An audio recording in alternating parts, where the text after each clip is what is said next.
Hey, I'm reading Rachel. I'm here to read you Chessmen of Mars, chapter 15, The Old Man of the Pits. And, there are some voices coming up. I shall not desert you, Gahek, said Tara of Helium simply. Go, go, whispered the Chaldean. You can do me no good. Go, or all I have done is for naught. Tara shook her head. I cannot, she said. They will slay her, said Gehek to Turan, and the Panthan, torn between loyalty to this strange creature who had offered its life for him and the love of the woman, hesitated but a moment. Then he swept Tara from her feet, and lifting her in his arms, leaped up the steps that led to the throne of Manitor. Behind the throne he parted the arras and found the secret opening. Into this he bore the girl, and down a long, narrow corridor and winding runways that led to lower levels, until they came to the pits of the palace of Otar. Here was a labyrinth of passages and chambers, presenting 1,000 hiding places. As Turan bore Tara up the steps toward the throne, a score of warriors rose as though to rush forward to intercept them. Stay, cried Gehek, or your Jeddak dies. And they halted in their tracks, waiting the will of this strange, uncanny creature. Presently Gehek took his eyes from the eyes of Otar, and the Jeddak shook himself as one who would be rid of a bad dream, and straightened up, half dazed still. Look, said Gehek, then, I have given your Jeddak his life, nor have I harmed one of those whom I might easily have slain would they were in my power. No harm have I or my friends done in the city of Manitor. Why, then, should you persecute us? Give us our lives. Give us our liberty. Otar, now in command of his faculties, stooped and regained his sword. And the room was silence as all waited to hear the Jeddak's answer. Just are the laws of Manitor, he said at last. Perhaps, after all, there is truth in the words of the stranger. Return him then to the pits, and pursue the others and capture them. Through the mercy of Otar, they shall be permitted to win their freedom upon the field of Jatan, in the coming games. Still ashen was the face of the Jeddak as Gehek was led away, and his appearance was that of a man who had been snatched from the brink of eternity into which he has gazed, not with the composure of great courage, but with fear. There were those in the throne room who knew that the execution of the 3 prisoners had but been delayed, and the responsibility placed upon the shoulders of others, and one of those who knew was Uthor, the great Jed of Manitos. His curling lip betokened his scorn of the Jeddak who had chosen humiliation rather than death. He knew that Otar had lost more of prestige in those few moments than he could regain in a lifetime, for the Martians are jealous of the courage of their chiefs. There can be no evasions of stern duty, no temporizing with honor. That there were others in the room who shared Uthor's belief was evidenced by the silence and the grim scowls. Otar glanced quickly around. He must have sensed the hostility and guessed its cause, for he went suddenly angry, and as one who seeks by the vehemence of his words to establish the courage of his heart, he roared forth what could be considered as naught other than a challenge. The will of Otar the Jeddak is the law of Manitor, he cried, and the laws of Manitor are just. They cannot err. Udor, dispatch those who will search the palace, the pits, and the city, and return the fugitives to their cells. And now for you, Thor of Manitos, think you with impunity to threaten your Jeddak, to question his right to punish traitors and instigators of treason? What am I to think of your own loyalty, who takes to wife a woman I have banished from my court because of her intrigues against the authority of her Jeddak and her master? But Otar is just. Make your explanations in your peace, then, before it's too late. Thor has nothing to explain, replied the Jed of Manitos, nor is he at war with his Jeddak, but he has the right that every Jed and every warrior enjoys of demanding justice at the hands of the Jeddak, for whomsoever he believes to be persecuted. With increasing rigor has the Jeddak of Manitor persecuted the slaves from Gathol since he took to himself the unwilling Princess Haja. If the slaves from Gathol have harbored thoughts of vengeance and escape, 'tis no more than might be expected from a proud and courageous people. Ever have I counseled greater fairness in our treatment of our slaves, many of whom in their own lands are people of great distinction and power. But always has Otar the Jeddak flouted with arrogance my every suggestion. Though it has been through none of my seeking that the question has arisen, now I am glad that it has. For the time was bound to come when the Jeds of Manitor would demand from Otar the respect and consideration that is their due from the man who holds his high office at their pleasure. Know then, Otar, that you must free Acor, the dwarf, forthwith, or bring him to fair trial before the assembled Jeds of Manitor. I have spoken.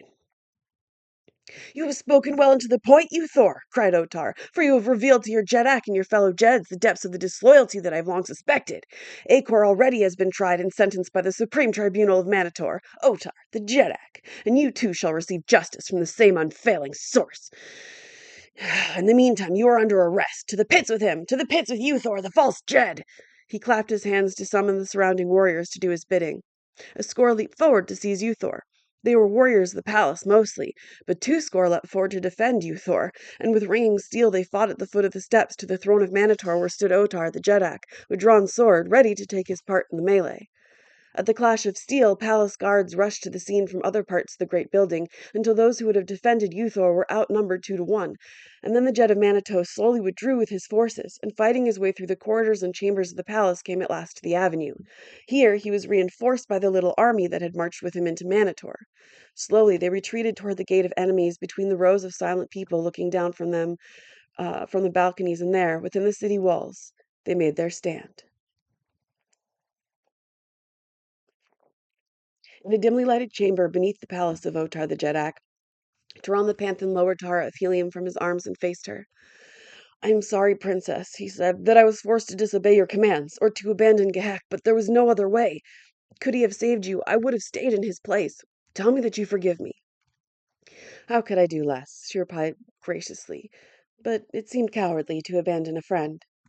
"Had we been 3 fighting men, it had been different," he said. "We could only have remained and died together fighting, but you know, Tara of Helium, that we may not jeopardize a woman's safety, even though we risk the loss of honor." "I know that, Taran," she said, "but no one may say you risked honor who knows the honor and bravery that are yours." He heard her with surprise, for these were the first words that she had spoken to him that did not savor of the attitude of a princess to a panthan, though it was more in her tone than the actual words that he apprehended the difference. How at variance were they to her recent repudiation of him!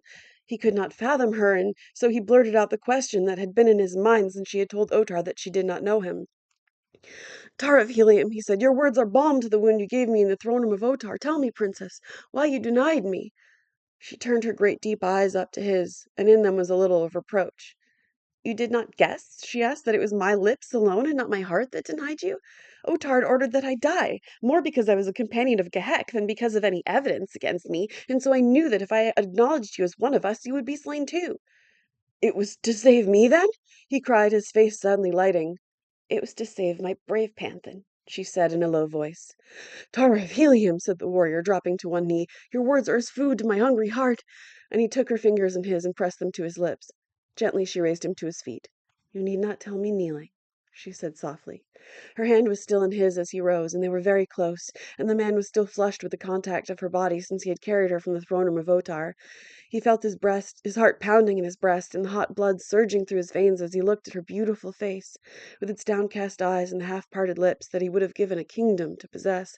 And then he swept her to him, and as he crushed her against his breast, his lips smothered her with kisses. But only for an instant.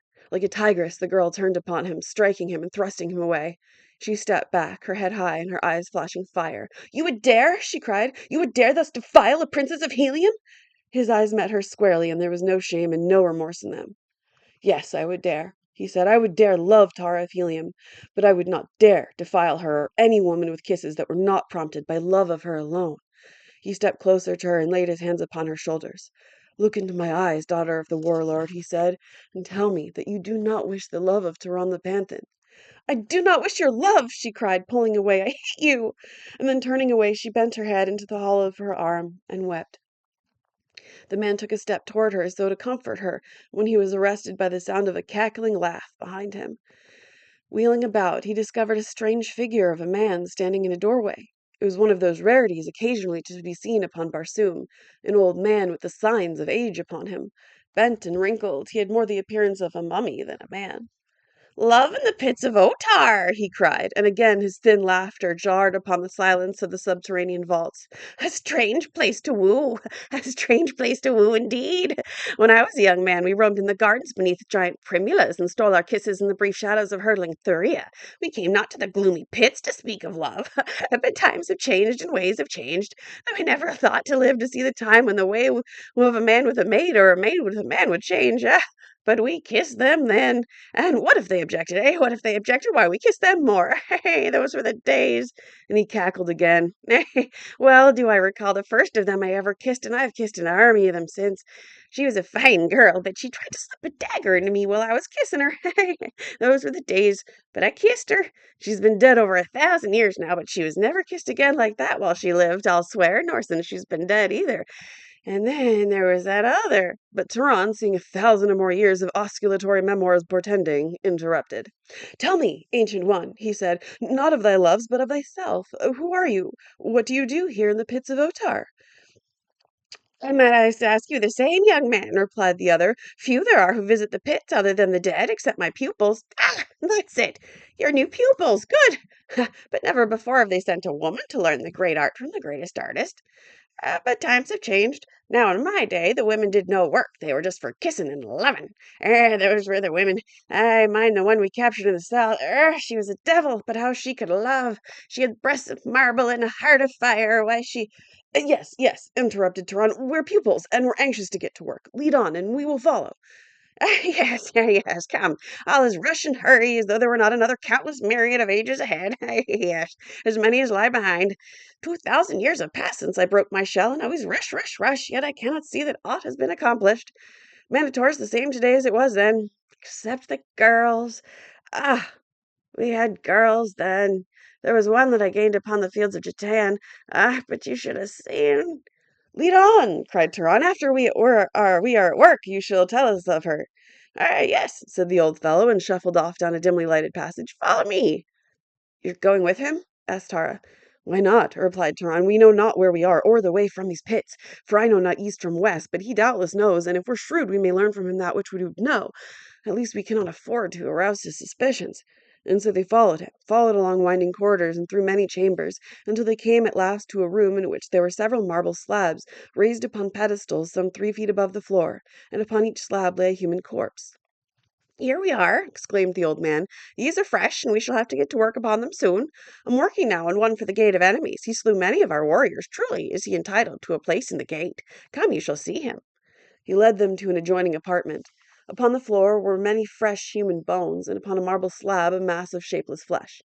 You shall learn this later, announced the old man, but it will not harm you to watch me now, for there are not many thus prepared, and it may be long before you'll have the opportunity to see another prepared for the gate of enemies. First, you see, I remove all the bones, carefully, that the skin may be damaged as little as possible. The skull is the most difficult, but it can be removed by a skillful artist. You see, I have made but a single opening. This I now sew up, and that done, the body is hung so. And he fastened a piece of rope to the hair of the corpse, and swung the horrid thing to a ring in the ceiling.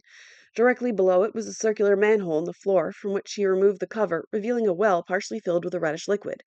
Now we lower it into this, the formula for which you shall learn in due time. We fasten it thus to the bottom of the cover, which we now replace. In a year it will be ready, but it must be examined often in the meantime, and the liquid kept above the level of its crown.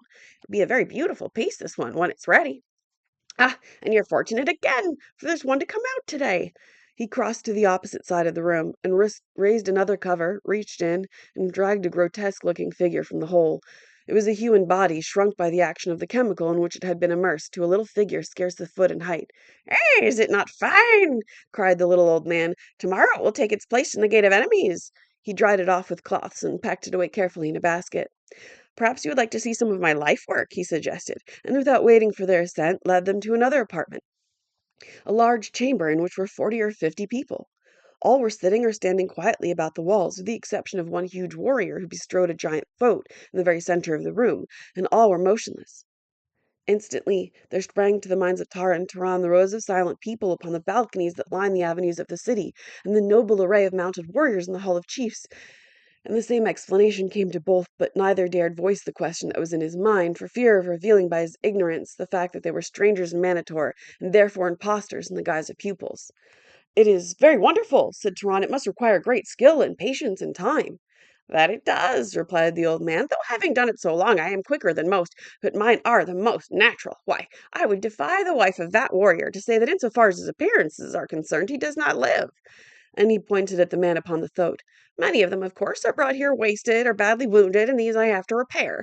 That is where great skill is required, for everyone wants his dead to look as they did at their best in life, which you shall learn, to mount them, and paint them, and repair them, and sometimes to make an ugly one look beautiful, and it will be a great comfort to be able to mount your own. Why, for 1,500 years no one has mounted my own dead but myself. I have many. My balconies are crowded with them, but I keep a great room for my wives. I have them all as far back as the first one, and many is the evening I spend with them. Quiet evenings and very pleasant. And then the pleasure of preparing them and making them even more beautiful than in life partially recompenses for one of their loss. I take my time with them, looking for a new one while I'm working on the old. When I'm not sure about a new one, I bring her to the chambers where my wives are and compare her charms with theirs, and there is always a great satisfaction at such times in knowing they will not object. I love harmony. "Did you prepare all the warriors in the Hall of Chiefs?" asked Turan. "Yes, I prepare them and repair them," replied the old man. "Otar will trust no other. Even now I have two in another room who are damaged in some way and brought down to me. Otar does not like to have them gone long, since it leaves two riderless thoats in the hall, but I shall have them ready presently. He wants them all there in the event any momentous question arises upon which the living Jeds cannot agree or do not agree with Otar. Such questions he carries to the Jeds in the Hall of Chiefs. There he shuts himself up alone with the great chiefs who have attained wisdom through death. It's an excellent plan, and there's never any friction or misunderstandings. Otar has said it's the finest deliberative body upon Barsoom, much more intelligent than that composed of the living Jeds. But come, we must get to work. Come into the next chamber. I will begin your instruction." He led the way into the chamber in which lay the several corpses upon their marble slabs, and going to a cabinet, he donned a pair of huge spectacles and commenced to select various tools from little compartments. This done, he turned again toward his two pupils.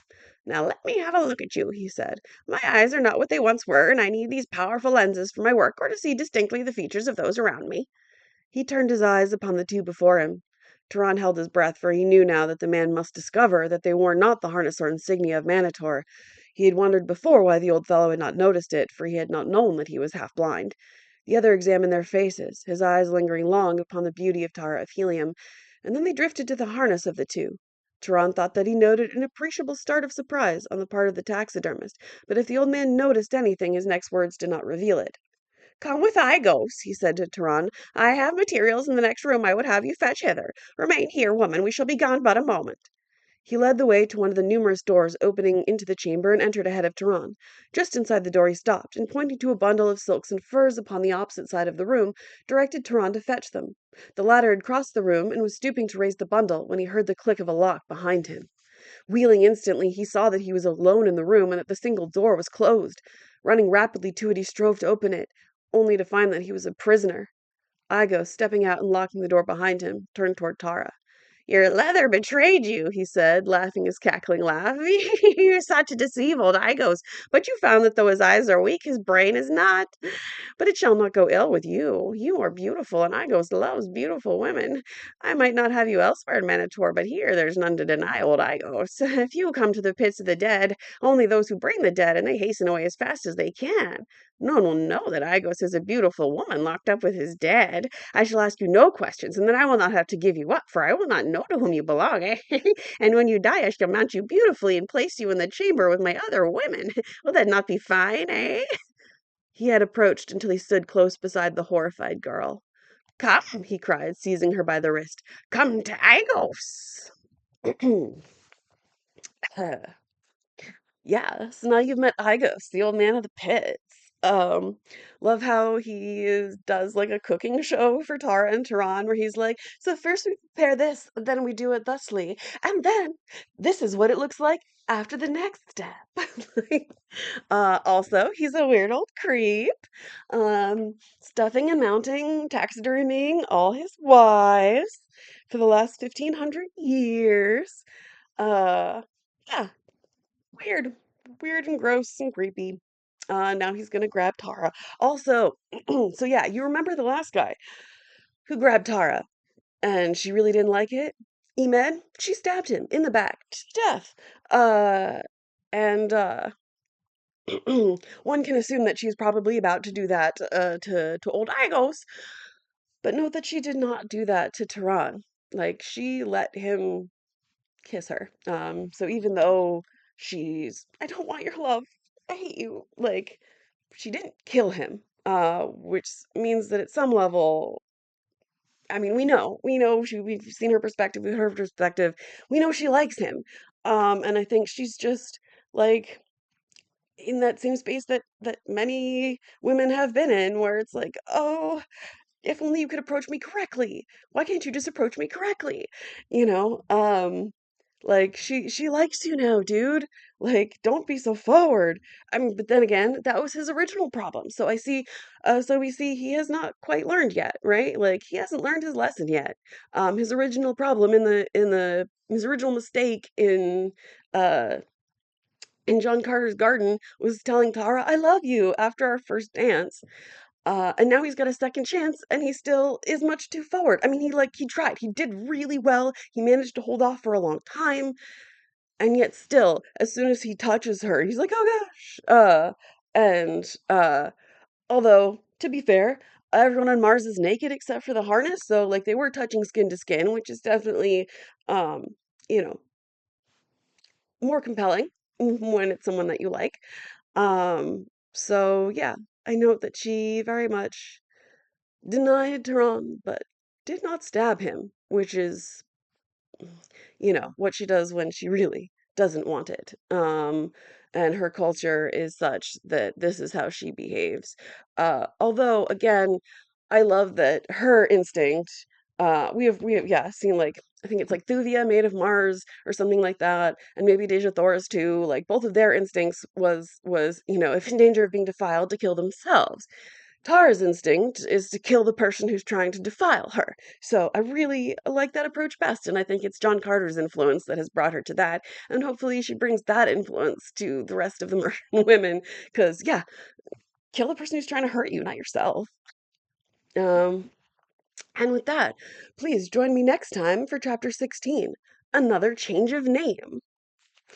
Oh, yeah, and, oh, yeah, the light is, can maybe see it a little bit back there in that cage. That's where my snake lives. I have it set so that you can't really see her, but, like, comment, let me know if you would like to see her, or if, like, you see her leaving the cage and I don't seem to notice.